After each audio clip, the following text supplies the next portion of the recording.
komunitas Otomania Surabaya ini kan kita bicara Otomania berarti maniak motor. Maniak motor. Nah, jadi ya sudah, ada yang hobi touring, ada yang hobi modifikasi. Jadi akhirnya kita gabung satu dengan jumlah waktu itu masih kurang lebih 100 klub ya. Akhirnya saya coba buat komunitas untuk mengumpulkan teman-teman yang hobinya sama. Jadi hobi dalam menggambar coret-coret gitu menjadi sebuah gambar. Itu namanya scribble, teknik coret-coret. Perbincangan menarik seputar komunitas di Kota Pahlawan hanya di Sonora, Surabaya.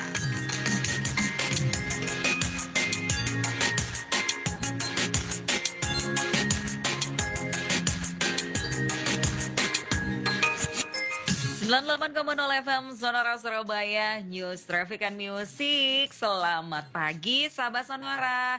Senang sekali saya Gorda Gerlandia hadir menyapa Anda di program Community Corner hari ini ya, tepat di 23 Mei 2025. Untuk Surabaya hari ini diguyur hujan deras. Bagaimana di tempat Anda saat ini sahabat Sonora? Apakah juga sama seperti di Surabaya ya? Dan semoga semuanya masih tetap bersemangat dengan aktivitas yang Anda lakukan untuk pagi hari ini. Program Community Corner hadir tidak hanya Anda bisa dengarkan melalui 98,0 FM, tapi Anda juga bisa dengarkan melalui streaming audio di sonora.co.id Play Surabaya. Anda pun juga bisa simak secara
sebagai awal ya, karena nanti selama 1 jam selain sahabat Sonora, saya juga sebenarnya pengen tahu banyak hal tentang beliau karena beliau telah membantu ya banyak sekali organisasi sosial, salah satunya PP LIPI di mana saya ketua Jatimnya. Terima kasih banyak Pak Krisna gitu. Saya dan juga rekan-rekan ya, ada Bu Niken sebagai wakil ketua. Ini kerap Mbak Golda untuk ketika setiap kali ada kegiatan, nah sowannya ke beliau gitu. Nah, tidak hanya di organisasi kami, tapi banyak hal yang sudah beliau lakukan. Nah, sejalan dengan tema kali ini, sahabat Sonora, adalah bagaimana Galena Rescue melakukan banyak hal bagi masyarakat. Yang kita ingin share adalah bagaimana sih menjadi sosok seperti beliau gitu ya. Kalau kita melihat di sosial media, di TV, beliau kerap hadir dan mengatakan bahwa kebahagiaan beliau adalah ketika apa yang kita ingin tahu gitu.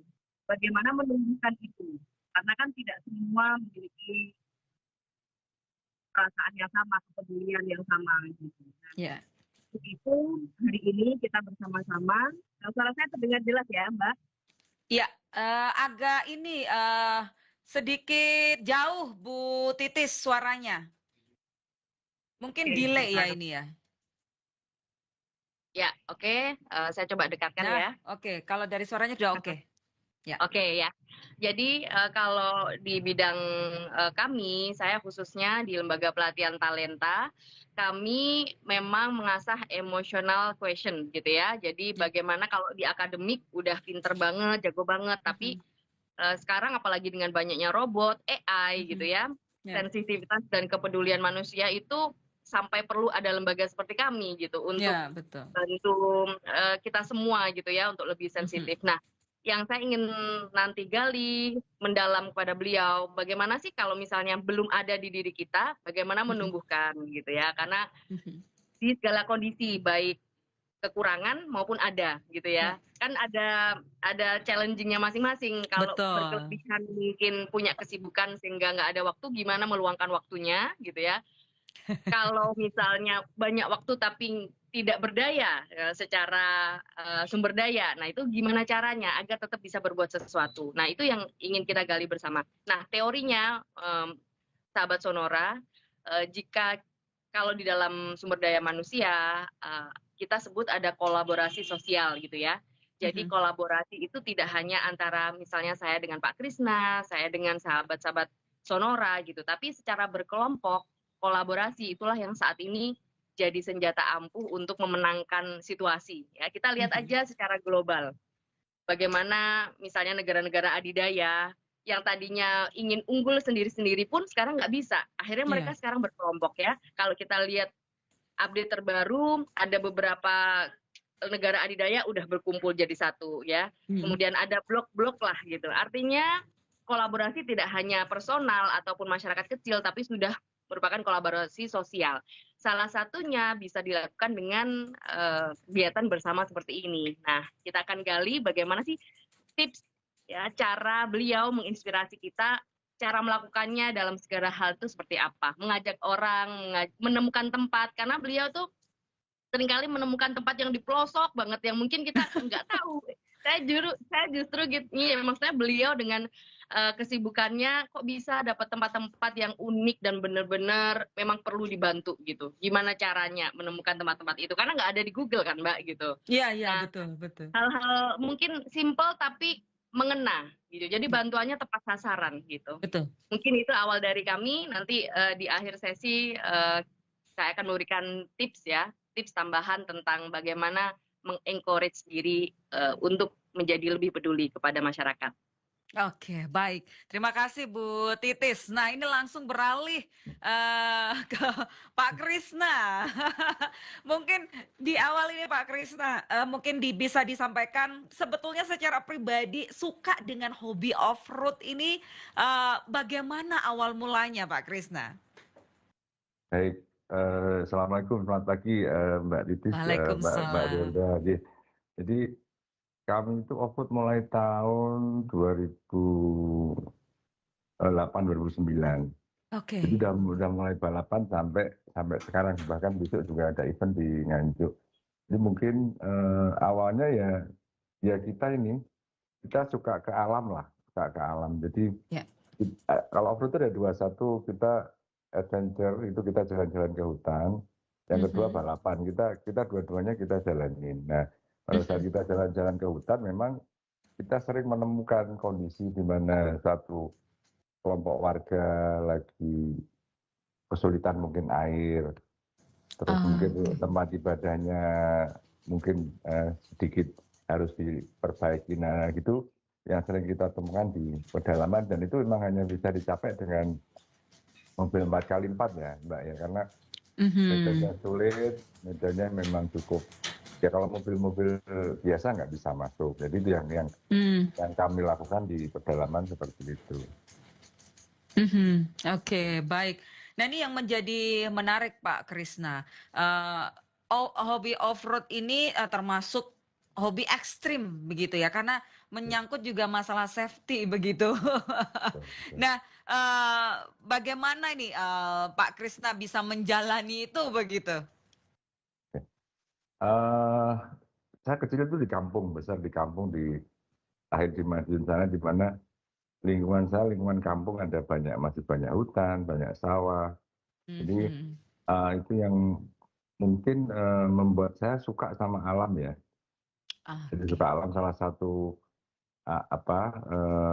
bisa kita lakukan dengan jeep masuk ke dalam hutan itu loh Mbak. Itu awalnya di situ aja. Setelah itu kita 2011-10 itu mulai ikut balapan. Jadi kalau zaman dulu ada satu perusahaan rokok yang bikin event ya, jadi nasional, itu yang kita ikuti sampai sekarang, bahkan sekarang udah nurun ke anak-anak. Jadi anak-anak sekarang yang ikut balapan, jadi anak saya, teman diri sudah menurun balapannya itu Mbak. Oke, baik. Nah yang menjadi menarik nih dari hobi off-road kemudian switch begitu ya, menjadi sebuah komunitas yang peduli kebencanaan. Boleh diceritakan Pak Krisna? Jadi gini, kita ini kan punya organisasi secara nasional namanya IOF Mbak, Indonesia Off-Road Federation. Jadi ada dua ya di Indonesia, itu ada IMI sama IOF. Kalau IOF ini sebetulnya lebih ke adventure, ke istilahnya untuk ekstrim. Kalau ini kan yang mungkin yang speed sekalian gitu. Kalau yang web ini untuk ke suatu yang ekstrim, dan memang apa tadi pertanyaan Mbak, lupa? Apa nih dari hobi off-road kemudian switch menjadi komunitas peduli kebencanaan? Oh ya. Jadi karena kita itu punya link hampir di seluruh Indonesia, jadi pertama itu memudahkan kita untuk melakukan suatu rescue ya, suatu penyelamatan di bidang bencana. Karena teman-teman lokal ini begitu ada bencana mereka udah siapkan tempatnya di mana, titiknya di mana, kita dipermudah dengan itu. Dan juga komunitas lokal itu benar-benar backup kita. Jadi begitu kita datang, kita bisa kumpulkan puluhan motor trail, puluhan mobil 4x4 yang membantu untuk distribusi bahan-bahan untuk didistribusikan ke tempat bencana Mbak, seperti itu Mbak. Oke. Pak Krisna, ini untuk awal mula komunitas Galena Rescue terbentuk itu kapan Pak? Kalau tepatnya ini kita nggak, tapi besarnya benar-benar kelihatan tuh waktu bencana Lombok Mbak. Oke. Waktu bencana itu benar-benar kelihatan effortnya kita di sana, dan setelah itu memang benar-benar hampir seluruh bencana yang skalanya nasional kami datang untuk buka. Pertama sebenarnya yang kita lakukan itu dapur umum Mbak di situ. Dapur umum. Oh awal mula malah dapur umum ya Pak ya? Iya, dapur umum plus distribusi. Jadi kan ada barang-barang kita sendiri, ada barang-barang teman-teman yang dikirim ke posko kita untuk didistribusikan ke titik-titik yang sulit lah, yang itu hanya teman-teman off-road yang bisa. Dan juga kami ini bisnisnya kan di transport Mbak, jadi memang selama bencana kami memang siapkan truk-truk untuk free untuk kirim bantuan itu ke tempat bencana. Jadi mungkin katakan dari Jogja, dari Jakarta, kapan aja dikirim, nah kita yang bantu memang. Terus Oke. masuk distribusinya ke tempat langsung ke warga yang terdampak, Mbak. Langsung terjun berarti Iya, Pak iya, Krisna. betul. Kita langsung di lokasi karena kenapa kita harus lakukan? Karena kita pengen merasakan, Mbak. Kalau kita hanya Ya, ya, diem di sini, nggak lihat langsung itu beda rasanya. Jadi betul. akan sangat luar biasa kalau kita bisa ikut langsung. Karena Merasakan terjun langsung. langsung begitu, jadi semakin tahu begitu apa yang dibutuhkan oleh yang terdampak begitu, nggih Pak Ya, Krisna? iya. Bukan hanya itu, impact di hati Secara kita pribadi tuh, berarti. itu yang luar biasa. Ya, ya, oke, baik. Nah, ini kenapa Pak memilih nama Galena untuk komunitas peduli kebencanaan ini? Jadi awalnya gini Mbak, kita tuh punya PT namanya Galena Perkasa. Kita memang bisnis di logistik ya. Nah, Ya. setelah itu kita bentuk tim balap. Galena 4x4. Nah, ya sudah kita balapan, setelah balapan kita ada program sosial, kita bentuklah Galena Rescue. Nah, Galena sendiri sebetulnya dia kan jenis batuan, Mbak. Harapan kita Oh, itu oke. ya jenis batuan. Harapan kita tuh bisa meskipun dengan apa ya, dengan kondisi yang apa ya, tidak semuanya ada, tapi kita bisa kuat, gitu, Mbak. Artinya dengan keterbatasan, tapi kita bisa melakukan sesuatu yang besar gitu. Harapannya sih seperti itu. Oke, baik. Ada berapa anggota sekarang Pak di Galena Rescue? Gini, kalau anggota itu kita kan ada, jadi gini, kita split jadi dua. Ada ada ada kelompok yang memang kita bukan bilang gaji Mbak ya, jadi kita bilang ke anak-anak itu infak. Jadi ada beberapa orang yang memang stay di sini di base camp Galena. Ya. Itu ada 9 orang Mbak. 9 orang ini, 9 orang ini khusus yang ngurusi bencana, ngurusi kegiatan, mungkin jalan-jalan ke pelosok-pelosok. Nah, terus kalau komunitasnya itu ya seluruh Indonesia Mbak, hampir seluruh Indonesia. Jadi setiap ada IOF, itu kita pasti ada kontak person di sana, anggota yang di sana yang membantu kegiatan kami di daerah masing-masing. Nah kalau jadi yang repotnya kan 9 orang ini gini Mbak, ini kalau ada bencana kita bisa kerja kan, tapi pada saat nggak bencana akhirnya kita buatlah namanya Warung Galena Mbak. Warung Galena. Warung Galena. Ya itu kita buka di Sidoarjo, bukanya hanya siang hari. Kita siapkan untuk makan gratis setiap siang, kecuali hari Minggu tutup. Jadi memang free kita siapkan makan siang untuk warga di sekitar Sidoarjo. Oh, jadi di Sidoarjo. Ya, jadi anak-anak itu akhirnya selama tidak ada bencana melakukan kegiatan yang sosial, lebih ke sosial. Ya, betul. Juga bikin yatim camp, juga bikin apa istilahnya itu, touring yang ya ke daerah-daerah yang memang sekarang yang baru ada program air Mbak. Jadi insya Allah. Seperti apa itu Pak Krisna? Jadi program air itu kita kan lagi jalan di daerah Sumba dan NTT. Insya Allah satu sumur target kita 1 bulan harus kita buat di daerah NTT, dan ini sudah jalan. Tinggal kita nanti mungkin akhir tahun baru kita akan jalan ke sana meresmikan beberapa titik sumber air di sana. Dan memang daerah yang sulit memang. Daerah-daerah sulit air memang yang kita, karena kita gini, itu juga terjadi karena kita diajak BWA waktu itu meresmikan sumber air di daerah NTT.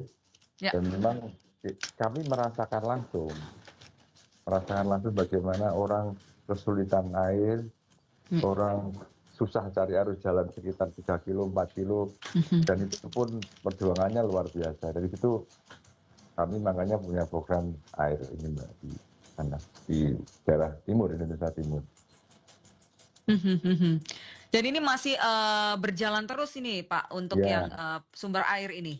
Masih on progress. Baru kita mulai program ini 4 bulan yang lalu. 4 bulan yang lalu. Ya, ini harapannya terus. Ada beberapa daerah Pak yang ditemukan Pak? Kalau bicara banyak Mbak, di sana banyak. Ini kita sudah bangun 2, 3, jadi nanti mungkin harapannya di akhir Desember itu ada paling enggak 6 atau 7 titik sudah terinstall, jadi kita bisa meresmikan, dan meresmikannya pun juga jadi gini, kami kalau meresmikan itu kami libatkan 2 hari 2 malam di satu titik. Kita libatkan warga setempat, kita masak besar Mbak, jadi makan besar di situ sama warga. Bahkan yang membuat kita sedikit renyuh itu, mereka tuh nggak pulang loh 2 hari warga itu. Jadi tinggal sama kita waktu itu di satu sekolahan lah, sekolahan itu tinggal di situ. Saya bilang, nggak pulang Pak. Wah kalau pulang jauh Pak, kita mending di sini aja karena acaranya 2. Jadi mereka tuh nggak haus hiburan. Jadi kita bawa tim badut sulap, kita bawa karena untuk menghibur mereka, terus kita putar lagu-lagu juga video anak-anak. Jadi mereka nggak tidur sampai malam. Pokoknya mereka memang haus hiburan, dan memang kita ajak makan bareng lah mereka. Kita potong sapi biasanya di tempat-tempat seperti itu. Oke. Ini menjadi menarik begitu, seperti tadi yang Bu Titis bilang begitu. Bagaimana Pak Krisna dan tim itu bisa menemukan titik-titik yang memang itu mereka warga yang terdampak dan memang butuh begitu. Sehingga akhirnya bantuan-bantuan yang diberikan oleh Galena itu tepat sasaran begitu. Jadi begini, salah satu komunitas kami itu kan motor trail Mbak. Motor trail ini memang rata-rata mereka orang-orang yang terabas ya, suka masuk ke hutan. Akhirnya mereka tahu titik-titik di mana ada satu kondisi yang memerlukan apa, kondisi ini memerlukan apa. Mereka tahu. Nah, informasi itu yang kami tangkap, dan akhirnya kami bikin agenda, oke, tanggal sekian ke sini, tanggal sekian ke sini, tanggal sekian ke sini. Nah, ini yang titik-titik itu yang banyak nemukan sebenarnya teman-teman komunitas. Jadi kita akhirnya follow up, dan itu pun juga kita susun Mbak jadwalnya, karena memang agak padat juga katanya. Oke. Berarti ketika menemukan titik itu nanti akan dibentuk tim lagi untuk mensurvei atau bagaimana biasanya Pak?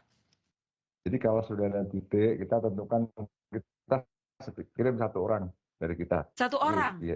Untuk survei. 1 orang untuk survei di titik yang teman info itu, dan mereka foto-foto, kita bicarakan balik, kita bicarakan dengan tim, ini gimana, nah baru kita putuskan, oke, ini kita lakukan ini pada tanggal ini dengan komunitas ini, nah gitu aja Mbak.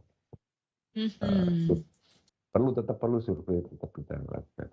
Kecuali teman-temannya itu susah sekali dan memang jauh, ya sudah kita bisa percayakan sama teman-teman lokal. Oke. Dari mungkin yang sudah dijalankan Pak Krisna, adakah satu momen yang memang aksesnya itu sulit untuk dijangkau Pak? Kalau kebanyakan gini, yang susah itu Lombok juga sulit lah medannya karena banyak retak.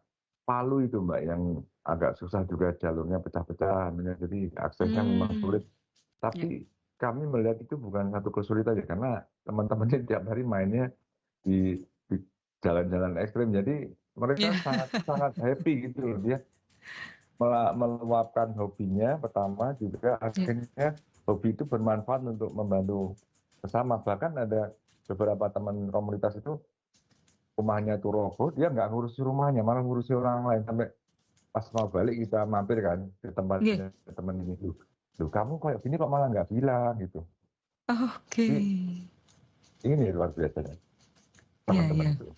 Baik, saking pedulinya begitu ya, sudah terbawa akan istilahnya ambience yang ada di Galena Rescue begitu ya. Oke. Rumahnya nggak diurusin. Oke. Baik, Pak Krisna dan juga Bu Titis, kita break dulu. Nanti kita akan lanjutkan perbincangan ini, semakin menarik. Nah, sahabat Sonora, Anda yang mungkin ingin ikut join juga terkait dengan topik di pagi hari ini, hobi off-road dan peduli kebencanaan bersama dengan Galena Rescue, silahkan Anda bisa WhatsApp di 0811 304 9800 atau live chat di channel YouTube Sonora Surabaya, bisa juga di live chat Express Radio. Kami akan kembali sesaat lagi.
Ikuti Community Corner, perbincangan menarik seputar komunitas di Kota Pahlawan.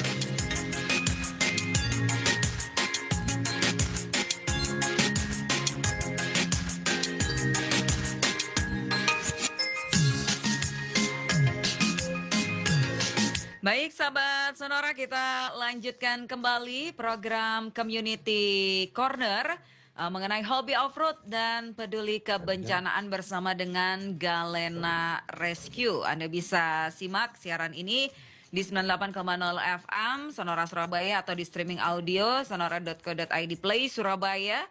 Bisa juga lewat visual YouTube, channel Sonora Surabaya, dan visual aplikasi Express Radio.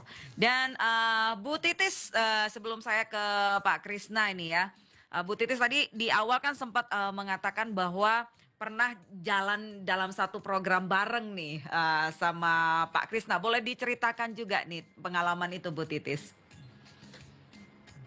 Ya, menceritakan yang nggak mau diceritakan. Nah, Berat nih berarti ya.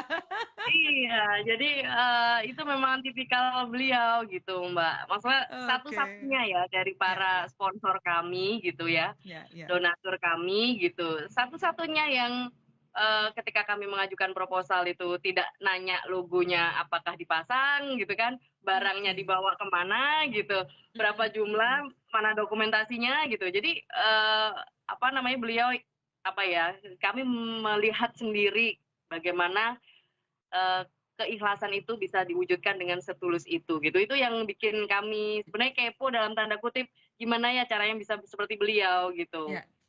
Nah itu yang gimana, pasti ada prosesnya. Nah proses ini yang kita secara jiwa ingin tahu gitu Pak Krisna ya.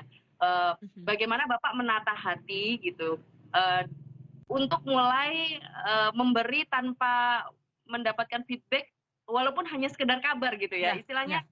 Nah itu kan kalau kabar kan wajar ya, maksudnya bener nggak lu mana nih gitu kan, atau misalnya ya Galena Rescue logonya ada di mana, atau apa, itu hal-hal yang basic yang gitu. umum tapi biasanya begitu ya. Betul. Nah menata hati untuk fokus hanya memberi itu bagaimana Pak Krisna gitu. Dan ketika saya juga melihat interview ini dari awal gitu, saya melihat beliau setiap kali menceritakan tentang kegiatan beliau, itu beliau sangat terlihat bahagia. Itu bikin iri gitu. Iya, Saya sama Mbak ini kok kebahagiaannya nggak bisa sama beliau nih, gimana caranya ini gitu. Iya, betul. Mohon inspirasinya Pak Krisna gitu. Nah, selain itu juga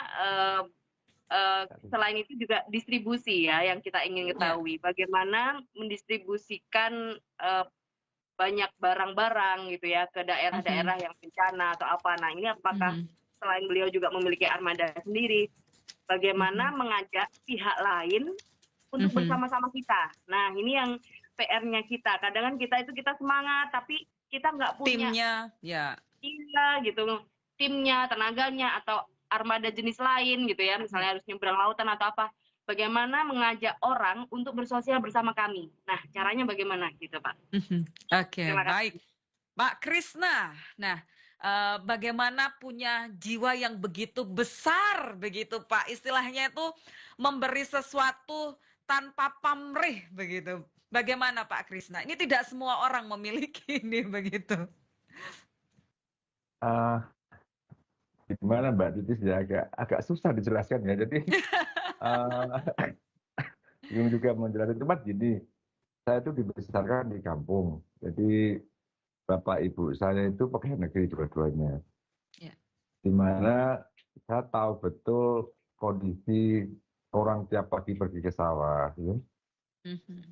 Hanya untuk sekedar maka dia saja nggak akan mikir anaknya sampai kuliah, nggak mungkin terpikir karena memang mereka bekerja sebagai buruh tani dan hanya bisa untuk keseharian mereka. Nah, saya melihat itu sehari-hari di masa kecil saya. Jadi itu yang akhirnya mendorong saya, ya Allah, semoga saya bisa melakukan sesuatu. Jadi gini ceritanya, saya dulu kan karyawan di satu perusahaan rokok besar lah.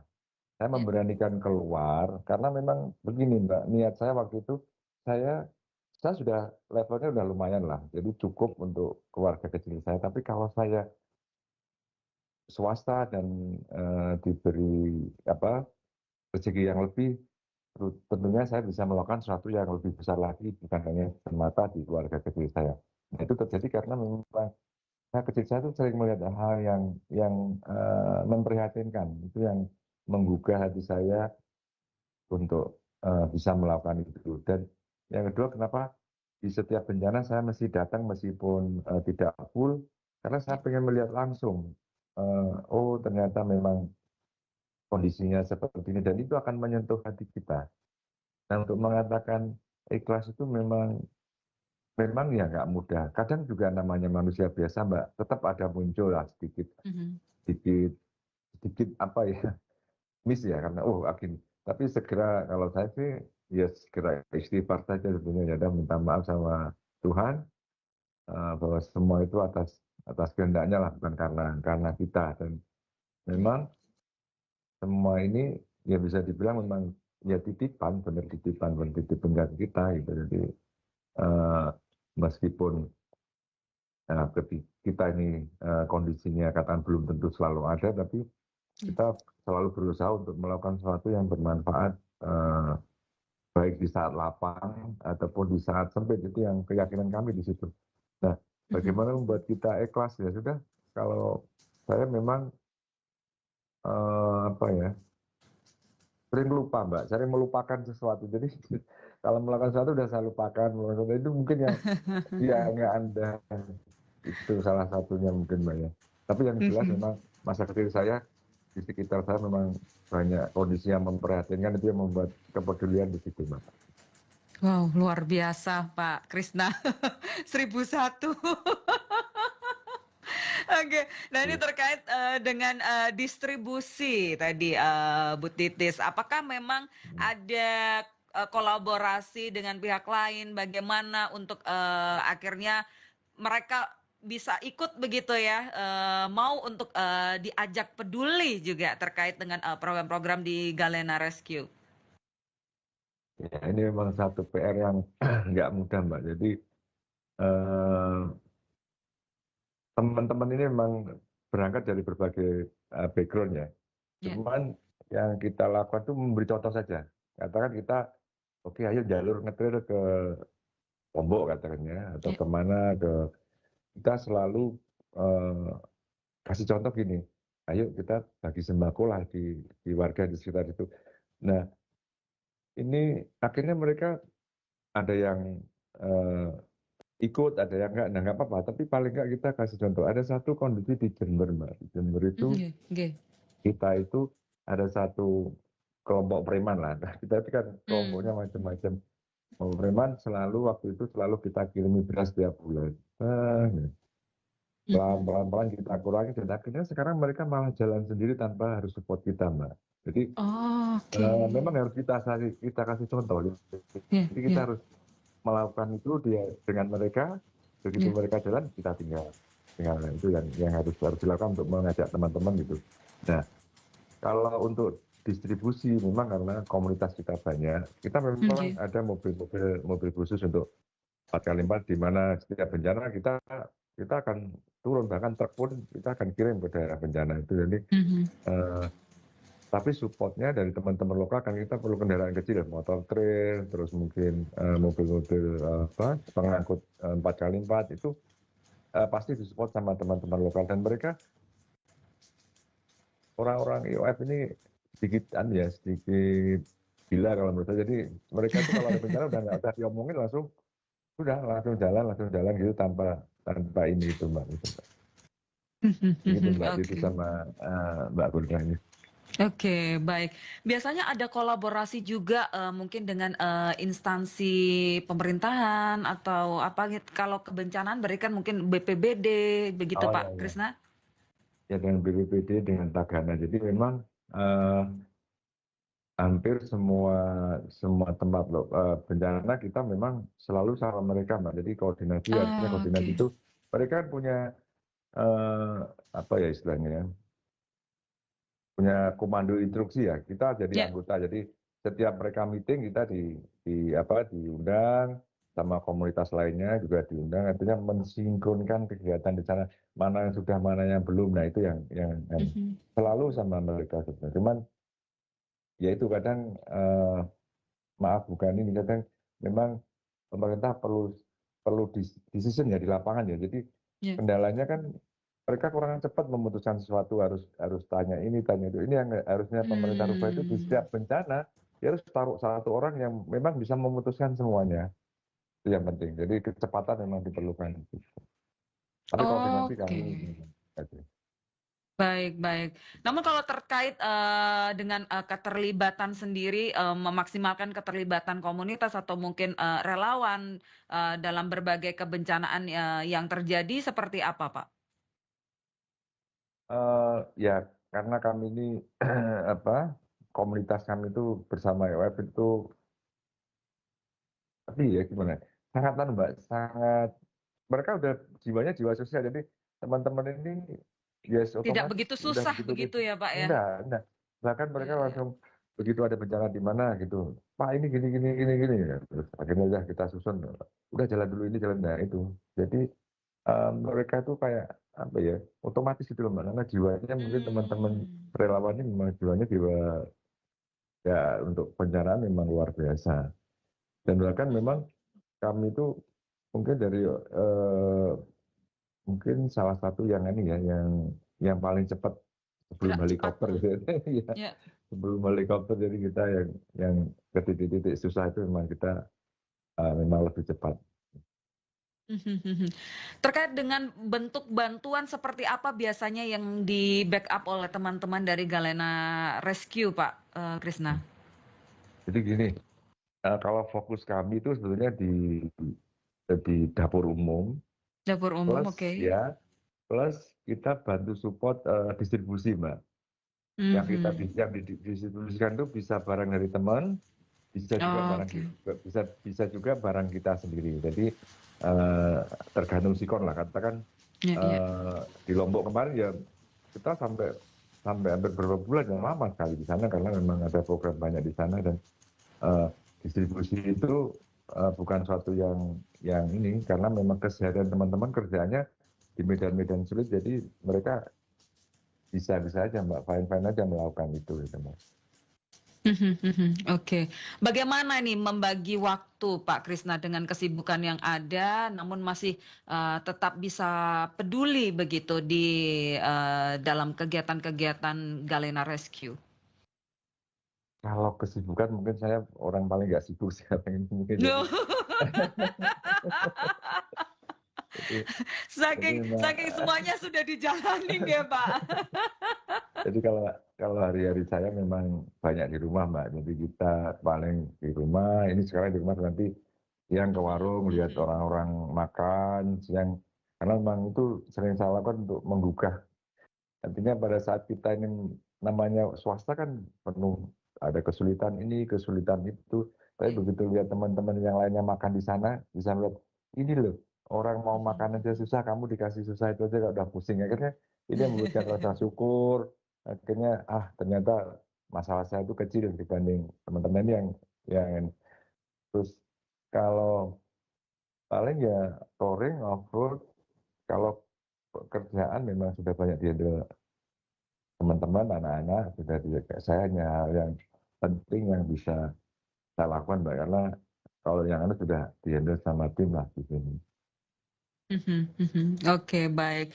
Pak, ini mungkin ada dari sahabat Sonora ya, setelah mendengar ini tuh ada tergerak hatinya untuk ikut di Galena Rescue. Kira-kira masih terbukakah kesempatan itu Pak Krisna? Jadi gini Mbak, kita itu kan welcome untuk semuanya. Jadi kita punya basecamp di sini sama di warung.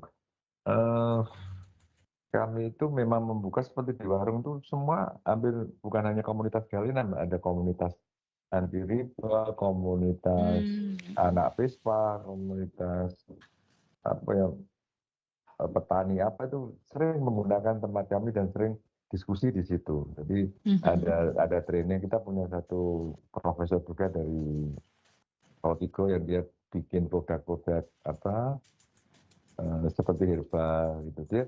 Kita sering kasih training di situ. Jadi terserah siapa yang ada komunitas apa kumpul di situ, bisa kasih training. Setelah bisa ya silakan bikin, silakan dijual sendiri, silakan. Nah, ini memang kami sangat terbuka untuk semuanya, bahkan kami nggak membatasi lah, semuanya bisa diskusi, bisa apa istilahnya bareng-bareng lah, ada program yatim program macam-macam Mbak di situ. Oke, berarti bisa langsung datang ke warung di Sidoarjo itu warung apa? Betul. Ya boleh tahu Pak lokasinya Pak? Warung Galena itu di Taman Pinang Mbak, Taman Pinang. Nah, kita ada lahan di situ. Memang orang mungkin kaget karena memang di tengah kota tapi seperti hutan, jadi memang dibentuk begitu konsepnya nggih. Betul, konsepnya begitu untuk ngumpul teman-teman, ada acara apa gitu memang. Terus tempat teman-teman singgah banyak Mbak di situ. Dan kita sering diskusi dengan beberapa, ada resik-resik masjid, ada macam-macam komunitas di situ yang berkumpul Mbak. Oke, berarti bisa datang langsung nggih, Pak Krisna nggih? Sangat bisa. Oke. Oke, baik. Nah, apa nih yang sekiranya Pak Krisna harapan begitu ya ke depannya dari berjalannya komunitas Galena Rescue ini? Kalau saya tekankan ke anak-anak begini Mbak, jadi harapan termasuk anak saya sendiri, jadi saya itu sering ngomong, Lih, kalau kamu nikah yang satu frekuensi, jangan cari ini itu pokoknya yang satu visi gitu loh Mbak. Artinya harapan saya itu apa yang dilakukan Galena sama Bapak sama Mama itu bisa dilanjutkan sama anak-anak sampai kapanpun, baik warung gratis, karena warung ini juga bukan hanya di sini Mbak, kita ada di Solo itu, ada di teman kemarin juga malah buka dua, jadi banyak. Jadi harapan saya program-program yang sudah dijalankan ini bisa terus ada sampai anak-anak gitu. Terus termasuk tim kita yang tinggal di sini 9 orang itu, saya selalu mengatakan ke mereka, saya nggak ngasih gaji ke kalian. Jadi ini anggap ini infak, maksudnya apa yang dikasih ibu ke kalian ini adalah infak. Jadi kalian di sini harus berniat, katakan yang tukang masak ya, dan berniat saya harus masak yang baik dengan kondisi yang ada ini agar teman-teman bisa makan dengan lahap. Dan ini jadi niatnya ini Mbak, untuk dirubah ya. Jadi niatnya bukan untuk di sini kerja, tapi di sini untuk melakukan kegiatan sosial. Di sisi lain dapat duit, yaitu anggap aja infak dari luar biasa. Yang selalu saya tekankan ke tim di sini. Dan bahkan beberapa itu udah di hire orang, mau digaji sekian, pada nggak mau, saya juga bingung gitu. Dia tetap milih stay di sini dengan kondisi yang ala kadarnya seperti ini gitu. Wow, luar biasa Pak Krisna. Nggih, matur nuwun, ini inspiratif sekali untuk perbincangan di Community Corner. Nah, ini saya beralih ke Bu Titis. Ini mungkin mau menjelang akhir untuk kebersamaan di program Community Corner. Boleh disampaikan apa insight untuk bagaimana kita bisa mewujudkan begitu ya kebahagiaan sejati dari refleksi rasa bahagia orang lain yang kita bantu. Mungkin kedepannya juga apakah akan ada kolaborasi nih antara Bu Titis Tata dengan Galena Rescue? Silahkan Bu Titis. Ya, terima kasih Mbak. Kalau kolaborasi ya tentu saja ya. Jadi kami menginduk pada beliau gitu. Itu yang akan terjadi. Ya. Kami berterima kasih gitu. Beliau senantiasa menjadi supporting kami, tentu saja Mbak. Nah, di akhir sesi ini saya ingin sharing bahwa ada beberapa hal ya yang saya dapatkan dari beliau, inspirasi dari beliau. Apa saja? Tadi satu kata kunci ya beliau, bahwa memiliki latar belakang dulu sempat prihatin gitu ya. Walaupun saya antara percaya atau enggak ini ya, beliau pernah mengalami masa susah. Nah, tapi kalau memang benar-benar dulu pernah prihatin, nah itu adalah ada apa di balik itu. Nah, jadi ada motivasi, kemudian ada beberapa hal ya, bentar saya yang saya catat. Jadi dari rasa prihatin itu ada motivasi, kemudian ada keteguhan, kegigihan yang muncul yang berbeda dibandingkan orang pada umumnya kalau misal hidupnya basic saja. Nah, ketika dewasa, kegigihan, keteguhan, kemudian survival mode gitu ya. Jadi mode yang selalu survivor, berusaha menang, berusaha bisa hidup ya dalam tanda kutip. Nah, inilah yang kemudian makanya terwujud dalam hobi beliau off-road ya. Kemudian beliau jadi kalau di sisi teori itu ada altruistik gitu, altruisme, atau bagaimana beliau memandang tahu pentingnya ketika dibantu orang, karena beliau dulu mengalami ketika prihatin, ketika beliau membutuhkan itu, sehingga sekarang ketika beliau ada di posisi yang berbeda, beliau tahu banget orang lain sangat membutuhkan ini seberapa besar gitu. Jadi ketika beliau memberi, tidak hanya tahu kebutuhannya, beliau tahu bagaimana rasa bahagianya dibantu. Nah, itulah yang kemudian menjadi feedback ke beliau. Makanya saya jadi nangkep nih, oh kenapa beliau sebahagia ini? Karena beliau bisa ngerasain orang itu bahagia, beliau bahagia. Kira-kira seperti itu. Jadi impact-nya dapat ke diri juga ya Bu Titis ya? Betul, jadi double. Tadinya kita kira bahagia ketika memberi saja, plus ternyata beliau bahagia karena merasakan kebahagiaan orang lain. Wow. Indahnya berbagi dan peduli terhadap Terima kasih Pak Krisna sekali lagi. Semoga menjadi Baik, terima kasih banyak. Matur nuwun untuk insight dan inspiratifnya untuk hari ini yang luar biasa dari Pak Krisna dan juga Bu Titis Tata. Salam sehat dan sukses selalu. Bagian terakhir Mbak. Monggo Bu Titis. Ada pantun di bagian terakhir ini. Oke. Galena bersinar di pagi hari. Cakep. Nah, off-road menjelajah dengan hati gembira. Cakep. Menjadi jiwa yang bahagia adalah dengan melaksanakan kegiatan bermanfaat untuk masyarakat yang diraih dengan jiwa dan ketulusan. Wow, luar biasa. Terima kasih Mbak Titi, matur nuwun. Oke, baik. Sampai di sini dulu Pak Krisna sekali lagi. Matur nuwun, Bu Titis matur nuwun. Sampai jumpa.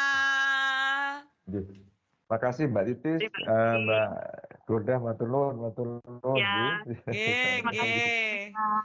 Oke. Sama-sama. Mbak Titi sama-sama. Baik, sahabat Sonora, sampai di sini dulu kebersamaan kita untuk program Community Corner. Saya ucapkan terima kasih banyak untuk kebersamaan Anda. Sesaat lagi akan hadir program Bangga Indonesia bersama dengan rekan Vina Putri. Saya Gorda Gilandia pamit, sampai jumpa, bye-bye.